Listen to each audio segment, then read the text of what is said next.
I apologize. I'm in my car because we have our board meeting at 1 and I can't do political stuff out of my office. So I ran down to my car and I'm on my phone. So we're following all the ethics rules anyway.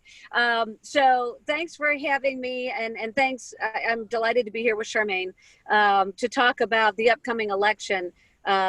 We were just saying that Charmaine had a debate last night that I unfortunately didn't get to see, but we know even without seeing it that it was way better than what happened the night before, where Donald Trump just bullied and interrupted Joe Biden constantly. So anyways, so let's talk about the county real quick, and I won't go long. I'm happy to field questions, but I do have to limit this to about, at least 20, 30 minutes, something like that, so I can run back upstairs.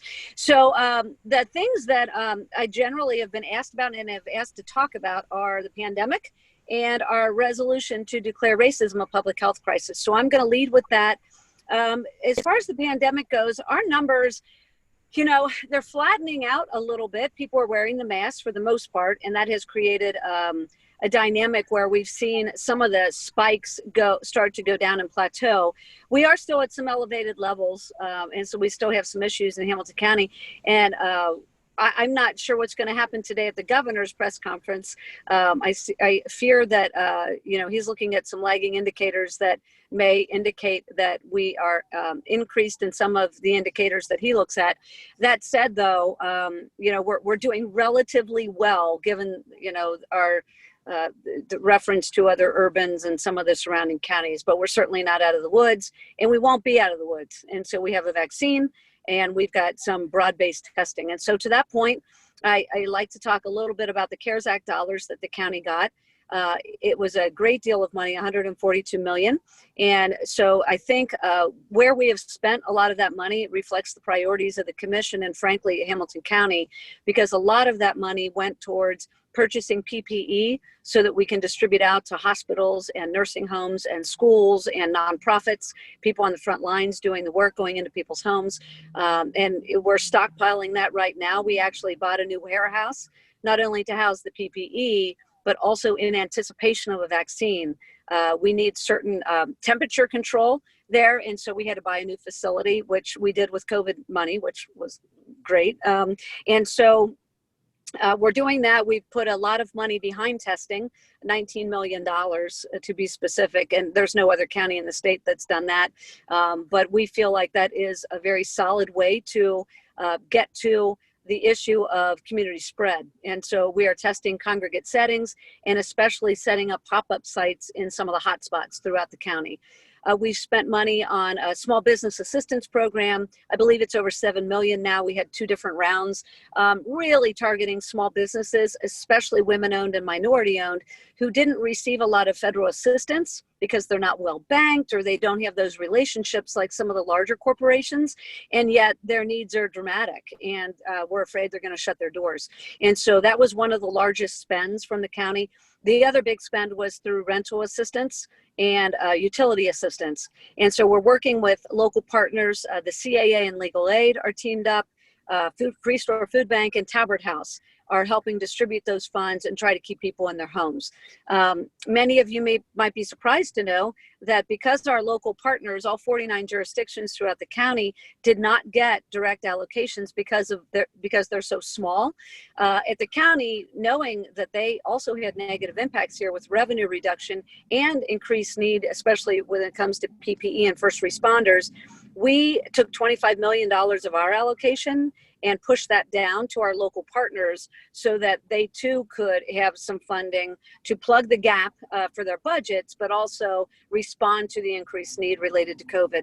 The city, by the way, got 17 million. So I know you hear a lot about us not getting along, but that was a big chunk of money and they were pretty grateful for it. And so, but we're happy to do it, right? We were the ones that got the direct allocation. That's what people expect us to do.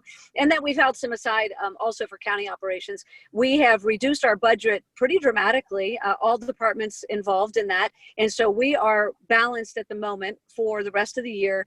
And then looking into next year to make sure that while we're going to have reduced revenue because of the relationship between sales tax and our revenue, hopefully it won't be quite as bad as what we saw in the early months of the pandemic. So that gives you an idea of what we're up to. We've also rehoused the homeless early on. into hotels. And now we are trying to retrofit those spaces to make sure that if they go back to the drop-in center, we've got no touch faucets and barriers between the beds and those kinds of things to accommodate that. And the nonprofits, we put a lot of money towards nonprofits who, again, frontline, increased need, reduced revenue through donations and that kind of thing. And so I think that was a $5 million allocation from the county. So you can see some of the work we're doing and more to come. We're doing an arts allocation today. They believe it's 3.5 because the arts community has been just, decimated, as well as the tourism industry, which we're keeping a close eye on as well and trying to help out there. So that's my COVID update.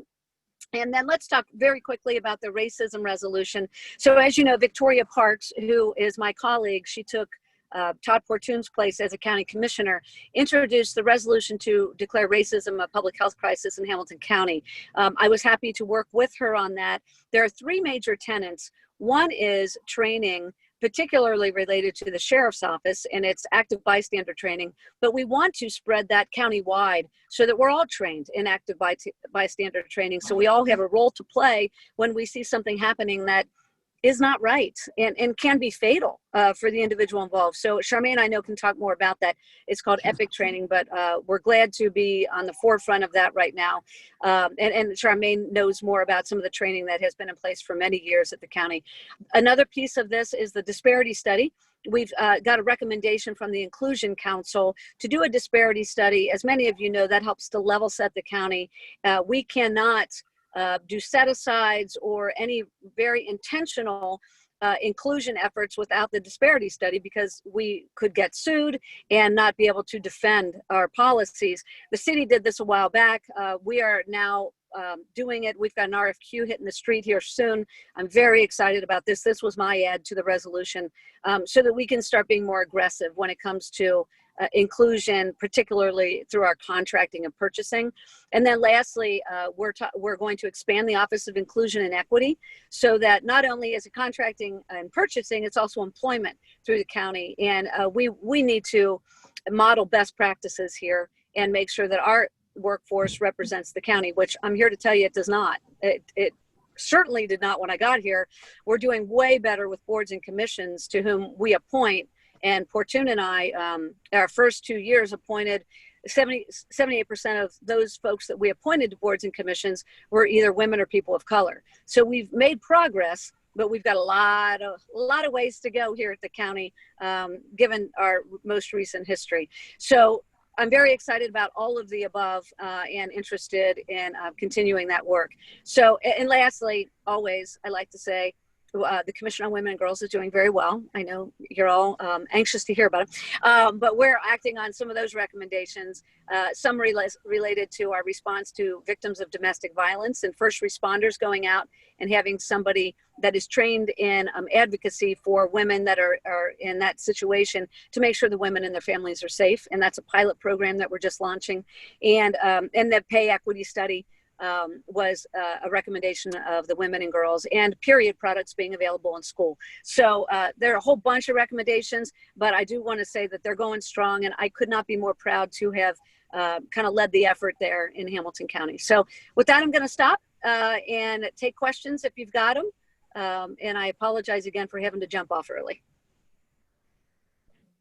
Well, obviously, the county has been very busy. The commission has been very busy during the pandemic. How about some questions for Denise Driehaus?